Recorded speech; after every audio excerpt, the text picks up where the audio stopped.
Hi అండి అందరికీ. ఇవాళ వచ్చేసి ఉల్లంగ జాడు కర్రీ వండుతున్నాను. దానికి కావాల్సిన ఇంగ్రీడియంట్స్ హాఫ్ కేజీ ఉల్లంగ జాడు. మేమైతే ఉల్లంగ జాడు అంటాము. మీరేమంటారో అది చెప్పండి. నాకు తెలియదు. ఇది మా అత్తయ్య వాళ్ళు ఉల్లంగ జాడు అని ఏమంటారు. ఇది హాఫ్ కేజీ తీసుకున్నాను. ఉడకబెట్టుకున్నాను. పసుపు వేసుకుని ఇలా కుక్కర్లో ఉడకబెట్టుకున్నాను మెత్తగా. ఇది ఆకుతో సహా మేము ఉడకబెట్టుకుంటామండి. ఆకు కూడా ఇట్లా మెత్తగా ఉడికిపోతుంది. ఆనియన్ ఒక 3 తీసుకున్నాను. పచ్చిమిర్చి ఒక 10-15 ఇట్లా పేస్ట్ చేసుకోవాలి. ఇప్పుడు తయారు చేసే విధానం అండి. ఓకే అండి, ఒక 3 పావులు నూనె పోసుకోవాలి. 3-3.5, ఎందుకంటే ఆయిల్ ఎక్కువ పడుతుంది. ఇది ఫ్రై కాబట్టి ఆయిల్ ఎక్కువ పడుతుంది. 3.5 పావులు నూనె పోసుకుంటున్నాను. Oil heat ఎక్కిందండి. ఇప్పుడు ఆనియన్ వేసుకోవాలి. ఆనియన్ వేసుకొని కలుపుకోవాలి. బ్రౌన్ కావాలి కొంచెం. ఇప్పుడు ఆనియన్ బ్రౌన్ అయ్యింది. ఇప్పుడు సగం చెంచా పసుపు వేసుకుంటున్నాను. సగం చెంచా కంటే తక్కువనే, ఎందుకంటే ఆల్రెడీ ఉడికేటప్పుడు వేసుకున్నాను కాబట్టి పసుపు అవసరం లేదు. అల్లం పేస్ట్ వేస్తున్నాను సగం చెంచా వేసి బాగా కలుపుకోవాలి. పచ్చిమిర్చి పేస్ట్ కూడా వేసుకోవాలి.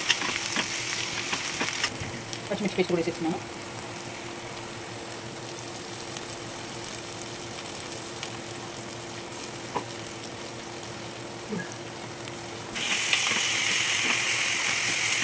ఇప్పుడు ఇలా కలుపుకోవాలండి. కొంచెం పచ్చిమిర్చి అల్లంపాయ పేస్ట్ అది కొంచెం మసాలా ఒక 2 నిమిషాలు. సాల్ట్ కూడా ఒక 2 చెంచాలు, అంటే చెంచానమాట, ఎక్కువ అవసరం లేదు. చెంచాన సాల్ట్ వేసుకొని ఇలా ఉడికించుకున్నాను కదండి. ఇలా నీళ్ళు గట్టిగా ఇలా పిండుకొని ఇలా చేసుకోవాలి. ఇది ఇప్పుడు ఇది వేసేస్తున్నాను.